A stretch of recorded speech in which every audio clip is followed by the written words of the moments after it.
In the previous unit, we talked about whether or not reactions were spontaneous. However, we made no mention of how fast they went. And the reason for that is because delta G, while telling us whether or not a reaction is spontaneous, meaning it's negative, or being non-spontaneous, meaning it's positive, doesn't tell us how fast the reaction goes. Now, in our 5th unit of AP Chemistry, we will cover chemical kinetics, how quick a reaction actually occurs. In this unit, you guys will probably enjoy a lot because it makes a lot of sense if you just think about it. So sit back, buckle your seatbelts, because it's time to enter the fast-paced or often slow-paced world of chemical kinetics. So, chemical kinetics is the study of how fast a reaction occurs. And believe it or not, we actually have kind of already discussed this in your pre-AP class. Regardless of when you took it, you probably have some understanding of chemical kinetics because we cover the collision theory. But for many of you, I realize that was a very long time ago if you took chemistry at all. And so it would help if I probably go over the basics. The collision theory is exactly what it sounds like. It's a theory that molecules must collide in order to react. But we're going to add on to that. It's not only that they must collide, but they must collide in the correct orientation and have sufficient energy. So if two molecules come together and they don't have enough energy, they won't react. Same if they collide and they're in the incorrect orientation. They also will not react. We call those unfruitful or inefficient collisions. If two molecules are in the correct orientation and they have sufficient energy, they'll produce the reactants that we're looking to get. We call these fruitful or efficient collisions. So the two key components that tell whether or not a reaction will produce products are the correct orientation and particularly the correct amount of energy. Does the reaction have enough oomph to get over the hill? Because remember, when we graph the potential energies of a reaction, it would look like this, where A and B have to have enough energy. There has to be enough energy in the system to reach that activation energy to produce products. And they have to align in the correct format or in the correct orientation to produce those products. So what will drive whether or not or how quickly a reaction occurs? The factors that affect reaction rates. Now, a rate is simply a change in something over time. And in chemistry, we're particularly going to be talking about a change in concentration, whether it's of a product or a reactant, over time.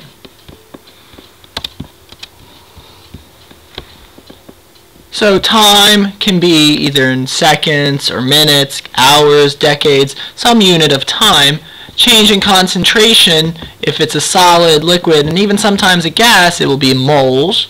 In cases of a gas, it could be atmospheres or any pressure volume. So we'll have a couple different types of unit here. But any time that you see per time, or per some unit of time, we are talking about some type of rate.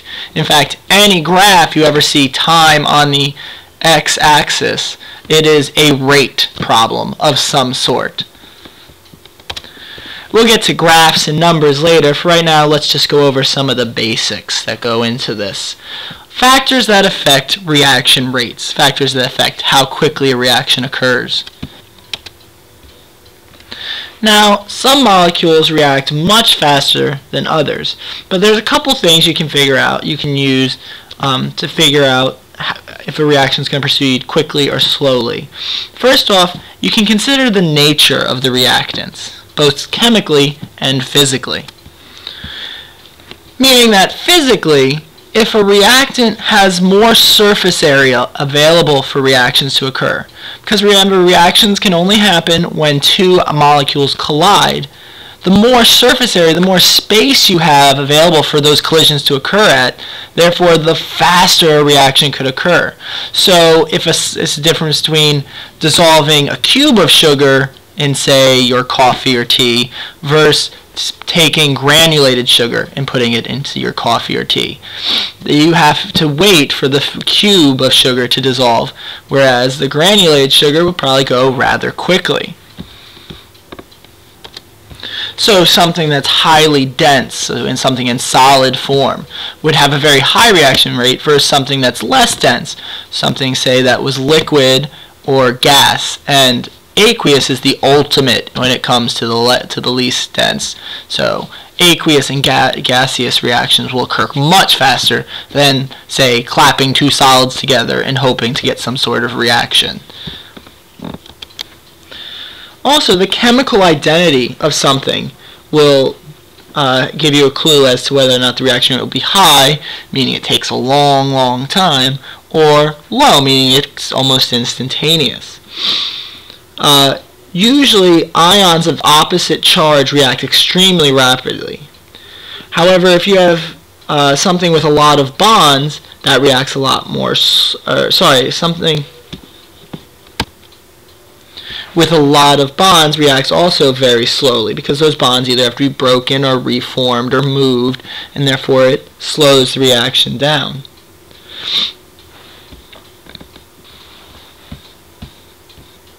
So while ions react rather quickly, something that, say, is triple bonded, this is the strongest covalent bonds you can have, will have a very high reaction rate. It takes a long time. Something that's a single bond reacts rather quickly. And of course, you have to take the chemical's identity itself into consideration. Like, for example, any group 1 element is going to react extremely fast when it comes to, like, say, the oxidation with water. Another factor that contributes to the rate of reaction is the concentration of the reactants. Because the more reactants you have in solution or in play, the more collisions you'll have. Think of it like you're running blindfolded down the hallways of Menchville High School. Every time you run into someone, you have a chance of starting a fight or getting cut, because we live in that type of area. Now, which would increase the chances, or the number of times, or how quickly you would get cut or get into a fight? Well, if I had you run down the hallways during class time, or when I have you run down the hallways during, say, in between classes, like somewhere around 8:30. During class time, you might run into 1 or 2 people. Maybe. And the people you're probably going to run to are not the most quality of class people, but because they're not in class. However, if I have you run down the hallways during a class change at 8:30 in the morning, you're going to get into a lot of fights. So the more reactants you have, the more collisions can occur, and therefore a greater chance of a fruitful collision actually happening. Now, using that same example, let's say I have you run down the hallways during a class change and during class time. However, I tell you, you can walk for one child and run for another. So when you're walking, you're going nice and slow, you're going to bump into people, they'll be hurt for a minute, but you'll say sorry, and there will be no fight, usually. There's still the chance. However, if I make you run, sprint, outright cross-country down the hallways, there's a much greater chance that when you hit someone, you're going to actually hurt them, and they're going to want to hurt you back. So, why am I raising this point? Because another factor that affects reaction rates is the temperature. You heat them up, you speed them up. More temperature means more energy, which means more kinetic energy in your reaction, and therefore greater chance of collisions occurring with sufficient energy, meaning reaction is more likely to occur. In fact, generally, a 10-degree increase in the temperature will double the rate of the reaction. However, this also is dependent upon the activation energy and the temperature range at which the reaction is actually occurring. The last thing that will alter the rate of reaction is a catalyst. Now, a catalyst accelerates the chemical reaction, but is not used in the reaction. In fact, it will appear either on both sides, or it will be over the arrow, as simply we use this to catalyze this reaction. In biology, a catalyst is a protein, in biology, a catalyst is an enzyme, which is a type of protein. In biological systems, the proteins, the enzymes, work kind of like band directors. They point people in the right direction. They say, oh, you've got to be over here and you've got to be there, and then come together at this right time with the right note, and you'll make the reaction. They kind of direct things. They're pointing the reactants into particular geometries so that they actually have fruitful collisions. The way that they do that is by altering the reaction pathway. So rather than these two molecules having to collide in this perfect lineup, they either reposition the molecules first, or they allow them to collide in different geometries. So a catalyst lowers the activation energy by providing a surface for more efficient or fruitful collisions, by allowing for proper orientation of the molecules so that if it is warm enough, they will have sufficient energy to make or break the bonds necessary. So without a catalyst, the reaction would have to have all this energy up here, and then it could start forming products. However, if you add the catalyst, it lowers the activation energy, so now the reactants only need this amount of energy, and then they can start performing products.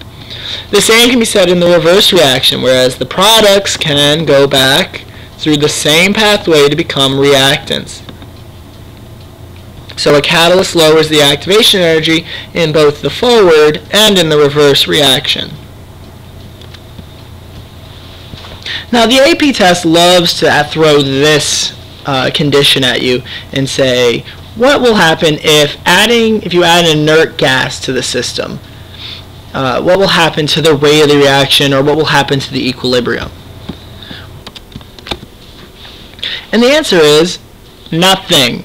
The addition of an inert gas to the system, whether it's at equilibrium or if we're talking about the reaction rate, the addition of an inert gas will have absolutely no effect on equilibrium or the rate of reaction. And there's two ways you can reason out why. First off, what does the word inert mean? It means that it is unreactive, meaning it has no effect. You could maybe make some argument about concentration, but since it's inert, we're not even going to touch it. The answer, anytime they say, what will the addition of an inert gas have on the system? The answer is nothing.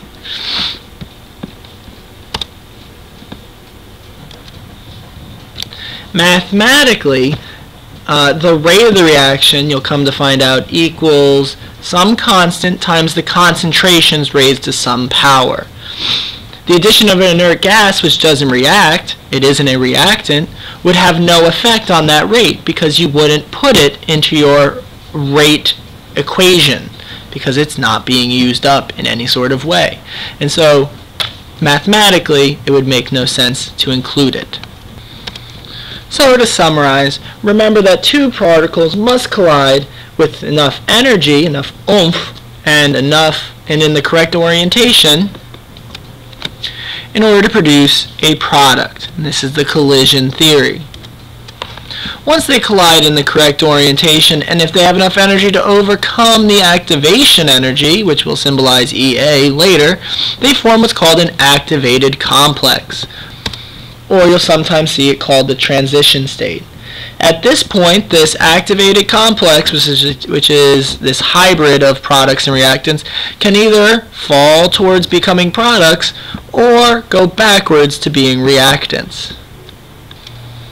the two reactants must collide with enough energy, enough of their transitional energy, energy of moving from one place to another, to convert that transitional energy into vibrational energy. The collision must be strong enough to make a bond actually happen, because that vibrational energy can shake an electron out of position, and that either forms or breaks the bond.